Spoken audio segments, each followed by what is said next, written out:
बिस्मिल्लाहिर्रहमानिर्रहीम। Chapter number 2 है जी मस्बत सोच। एक दिन में इंसान के दिमाग में 60,000 के करीब सोचें पैदा होती हैं। इन रोज़ाना पैदा होने वाली सोचों में से 80% सोचें मनफी होती हैं। इसीलिए यह ज़रूरी है कि इंसान अपने दिमाग में पैदा होने वाली मनफी सोचों को मस्बत सोचों से बदल दे, क्योंकि किसी इंसान की तमाम कार्रवाइयाँ उसकी सोच की ताबे होती हैं। इंसान पहले सोचता है, उसके बाद अमल करता है। अगर सोच दुरुस्त हो तो अमल भी दुरुस्त होगा, और अगर सोच दुरुस्त ना हो तो अमल भी शुरू से लेकर आखिर तक गलत होकर रह जाएगा। सही सोच से सही आगाज मिलता है और सही आगाज सही नतीजे तक ले जाता है। ज्यादातर मनफी ख्यालात जो कि इंसान के दिमाग में आते हैं, मुझे लोग पसंद नहीं करते, मैं कामयाब नहीं हो सकता, मेरी कोई हैसियत नहीं है, मैं ज़हीन नहीं हूं, मैं खूबसूरत नहीं हूं, और इस तरह के बहुत से ख्यालात, बहुत सी सोचें दिमाग में आती हैं। इन सारे ख्यालात का, इन सारी मनफी सोचों का हकीकत से कोई ताल्लुक नहीं। हर इंसान अल्लाह ताला की बेहतरीन मखलूक है और अल्लाह ताला ने हर इंसान को एक दूसरे से मुनफरिद बनाया है। किसी एक शख्स को किसी दूसरे शख्स से कोई मवाजना नहीं है। अल्लाह ताला ने इंसान को एक मुनफरिद हैसियत दी हुई है जिसको पहचानने की ज़रूरत है।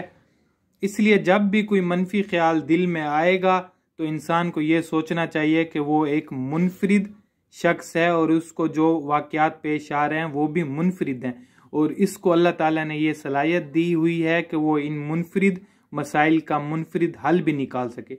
दुनिया में सबसे बड़ी ताकत ये ख्याल इंसानी दिमाग में उठने वाली एक सोच मस्बत या मनफी, जिसको जज्बों के पर लग जाए और जो आपकी याददाश्त में खुब जाए और आपके दोनों दिनों, रातों, हफ्तों, महीनों और सालों के साथ साथ आपके जीन और डीएनए का हिस्सा बन जाए। अगर ये सोच मस्बत हो तो क्या कहने, बस इंसानी दिमाग में ऐसी पहली सोच जब गुदगुदी करती है तो कायनात बनाने वाले ने जो निज़ाम बनाया है इसमें हरकत पैदा होती है। मंजिलें, रास्ते और रिश्ते सब एक सोच की पैदावार हैं। जैसे ही वो सोच सर उठाती है हमारी जिंदगी में, वो तमाम चीजें जो कायनात बनाने वाले ने एक दूसरे के साथ जोड़नी होती हैं, वो एक दूसरे के आमने सामने आने लगती है। मस्बत सोच एक बड़ा मकनातीस है जो हर उस चीज को अपनी तरफ खींचना शुरू कर देता है जो मंजिल तक पहुंचा सकती है। शुरू में छोटी छोटी चीजें वाक़ई होती हैं। इत्तफाक से अखबार का एक टुकड़ा हाथ आ सकता है जिसमें इत्तफाक से किसी मुलाजमत का इश्तिहार हो सकता है, और इत्तफाक से आप उस नौकरी के लिए दरख्वास्त जमा करवाने वाले शख्स हो सकते हैं। ज़रूरी नहीं कि वो मुलाजमत आपको मिल जाए, लेकिन शायद वहाँ आपकी मुलाकात किसी ऐसे शख्स से हो जाए जिससे आगे चलकर आपका बिजनेस पार्टनर या जिंदगी का पार्टनर बनना हो। बस ऐसे बेशुमार इत्तफाक होने लग जाते हैं जो इत्तफाक कम और कायनात बनाने वाले का खेल ज्यादा होते हैं। आपकी सोच या ख्वाब में जितनी जान होगी, ये इत्तफाकात और खेल इतने ज्यादा जानदार होते हैं। रफ्ता रफ्ता पूरी कायनात इस खेल या साजिश में शरीक हो जाती है। इसको एक कशिश कह लें या कशिश शक्ल की तरह इन तमाम चीजों को अपनी तरफ खींचना शुरू कर देता है जो आपकी सोच को मंजिल तक पहुंचाने के लिए जरूरी होती है। आप समझते हैं कि क्या हसीनो इत्तफाक था कि अभी कल ही मैं ऐसा सोच रहा था। हम में से हर एक शख्स की जिंदगी के सबसे बड़े फैसले किसी प्लानिंग के तहत नहीं, बल्कि इन्हें इत्तफाकात के इन नतीजे में होते हैं।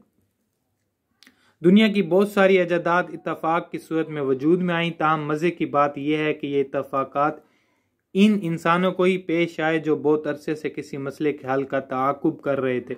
अगर आपकी सोच मस्बत होगी और आप जिंदगी में कुछ करना चाहेंगे तो ये सारी की सारी कायनात आपकी मदद करेगी, और ये बात हर इंसान को समझ लेनी चाहिए कि हकीकत में नाकाम या कामयाब होने से पहले अपनी सोच में नाकाम या कामयाब होते हैं। तो आज के लिए इतना ही। अगर वीडियो पसंद आए तो इसको लाइक ज़रूर कर दीजिएगा।